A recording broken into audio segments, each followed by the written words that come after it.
माननीय मुख्यमंत्री सुश्री रेखा गुप्ता जी।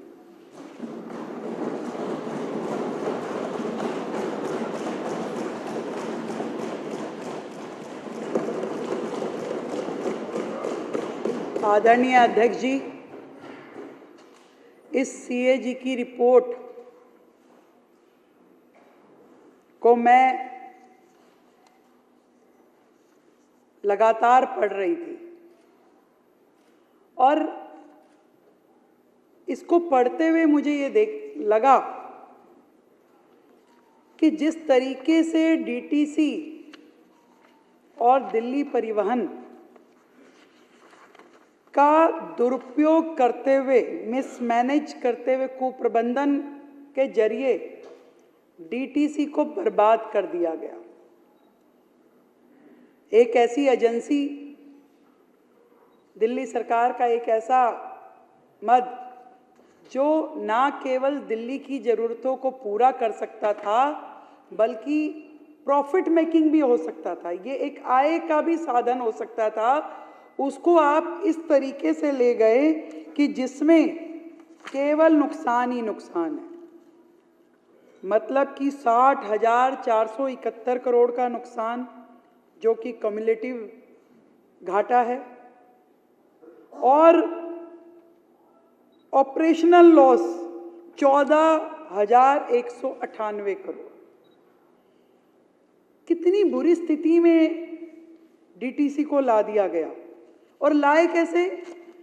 क्योंकि कोई सुपरविजन नहीं था, काम करने की मंशा नहीं थी, केवल एडवर्टीजमेंट पे सरकार का ध्यान था। मतलब 814 रूट जो बनते थे दिल्ली में बसों के, उन 814 रूटों पे भी बसों को चलाया नहीं गया, मात्र 468 रूट पे बस चली। तो जब रूट ही नहीं चलेंगे तो कहाँ से राजस्व आपको मिलेगा? जब रूट ही नहीं चलेंगे तो ना जनता को सुविधा मिली, ना आपका टिकट बटी, ना उसमें आप काम कर पाए।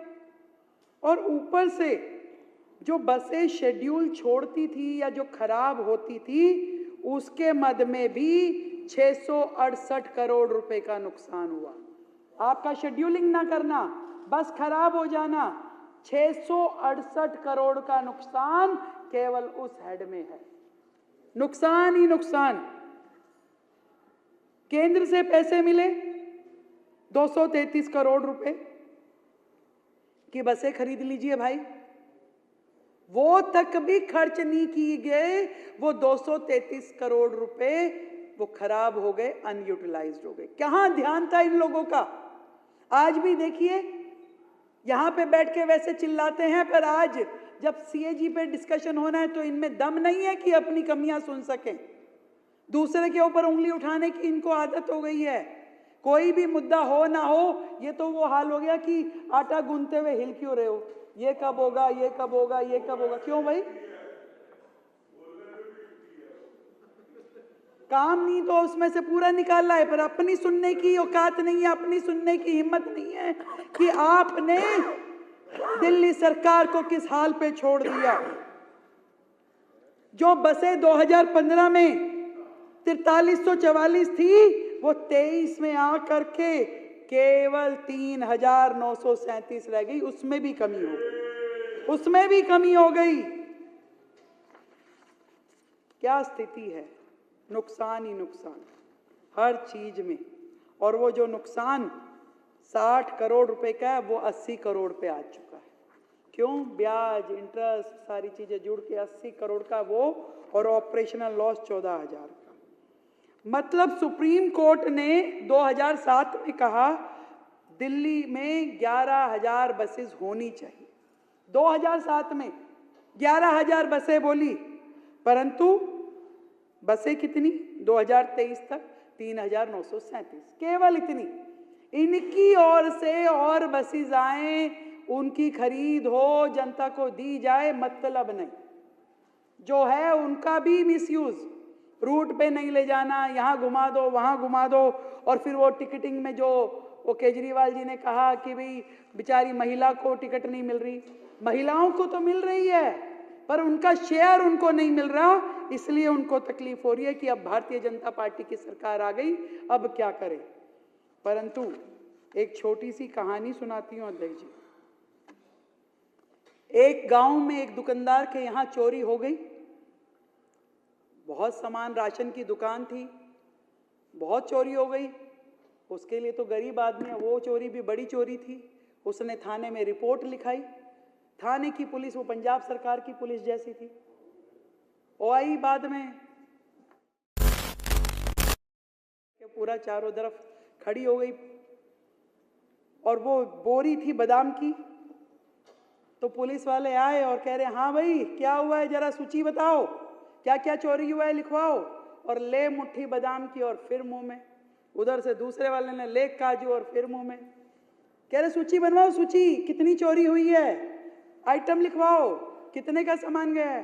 कि सर बनाता हूं, अभी तो चोरी हुए ही जा रही है, अभी तो चोरी हुए ही जा रही है। यही स्थिति इस दिल्ली सरकार की है। अभी तो हम ये सीएजी की रिपोर्टें देख देख के बोल रहे थे, बाकी साथियों ने भी बोली।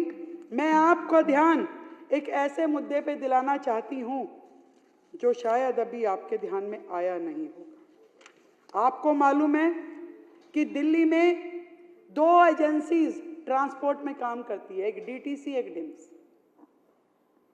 और डिम्स के साथ में हमारा शेयर दिल्ली सरकार का 50% था, और उसके साथ 50% शेयर आईडीएफसी बैंक का था। दोनों का 50-50%। और वैल्यू बता दूं, आईडीएफसी के पास जो शेयर था उसकी 2023 में वैल्यू 95 करोड़ रुपए थी, प्रॉफिट 95 करोड़ रुपए की।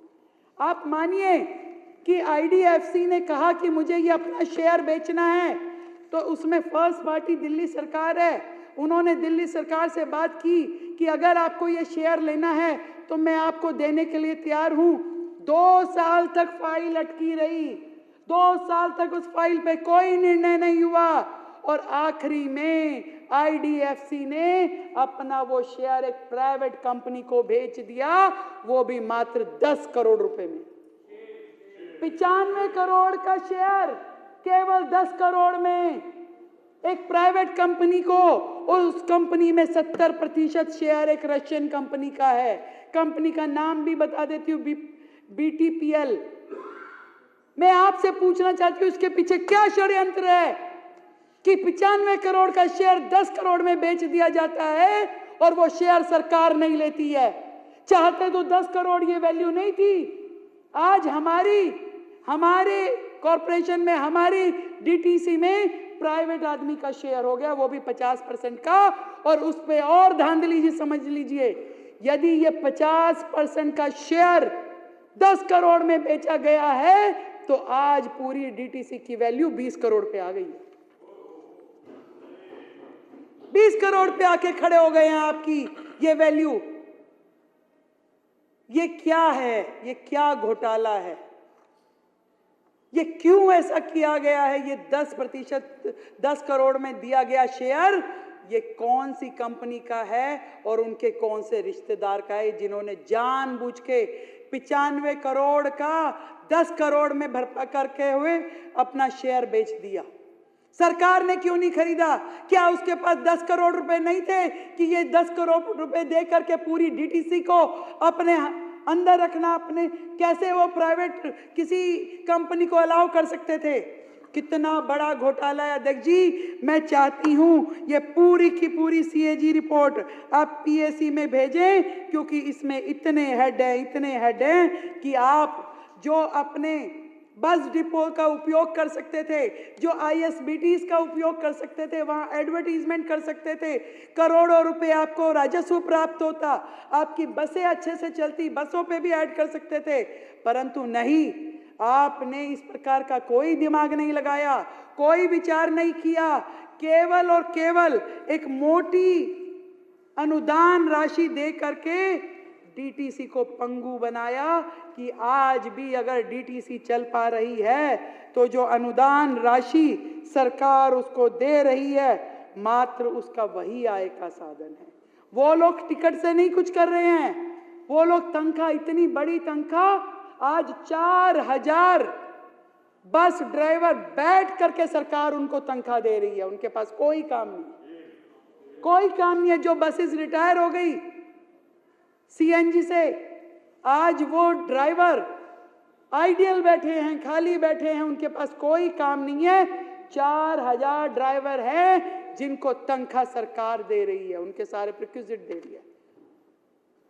कैसे काम चलेगा, कैसे सरकार चलेगी?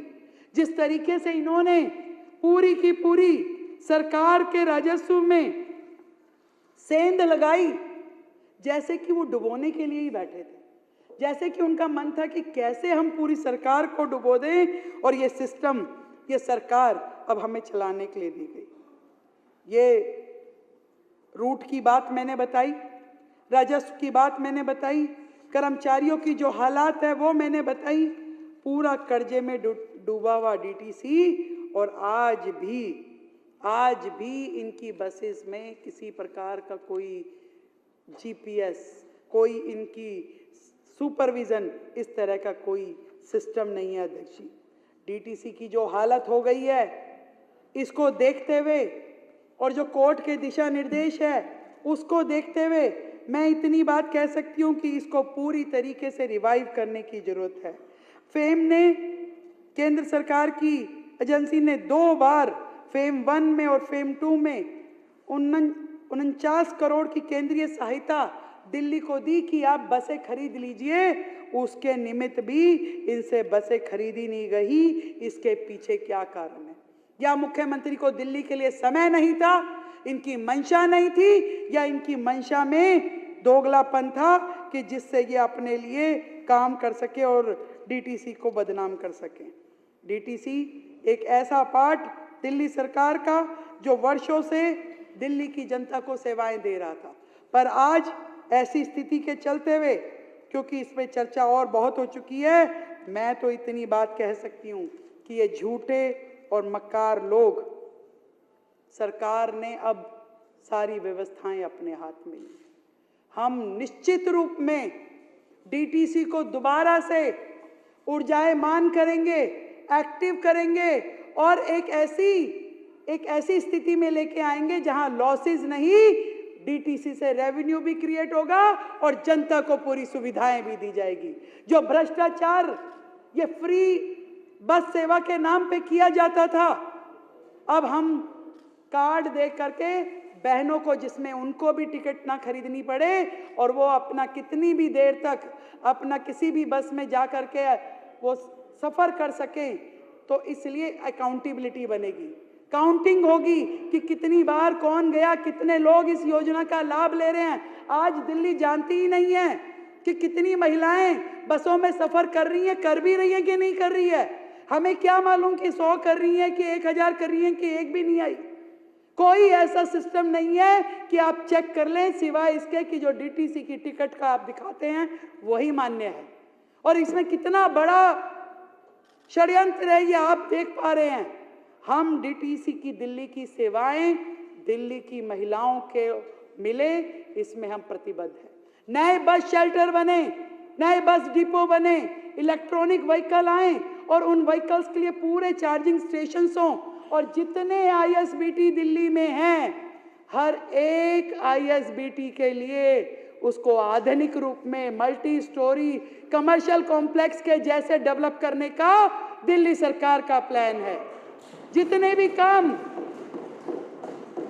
हम एक भी एजेंसी को गर्त में पड़े हुए नहीं देख सकते, कर्ज में डूबे हुए नहीं देख सकते। उसी में से साधन निकलेंगे कि जनता के साथ जो हमारी कमिटमेंट है वो भी पूरी हो और जो हमारी व्यवस्थाएं हैं वो भी सुदृढ़ हो। आज है नहीं विपक्ष, अब किसको सुनाएं, पर जहां हो मुझे पता है उनके लोग सुन ही रहे होंगे, क्योंकि इसी में से तो निकालना है उन्होंने। तो उनके लिए कहना चाहती हूँ, आतिशी जी अपने कमरे में बैठ के आप सुन रही होंगी, मुझे सुन लीजिए। सच्चाई सफलता का द्वार होती है, सच्चाई सफलता का द्वार होती है। हर झूठ के सर पे कटार होती है, हर झूठ के सर पे कटार होती है। और संसार का इतिहास संसार का इतिहास स्वयं है साक्षी कि अन्याय की आखिरी में हार होती है। अन्याय की आखिरी में हार होती है। अध्यक्ष जी, इस डीटीसी में जो घोटाले इनके द्वारा किए गए, इतने बड़े लॉस में डीटीसी आई, सरकार कर्जे में डूब गई। इसके कारण से हम चाहते हैं कि सीएजी को आप पीएसी में भेजें ताकि इन सब पे कानूनी कार्रवाई हो। बहुत बहुत धन्यवाद।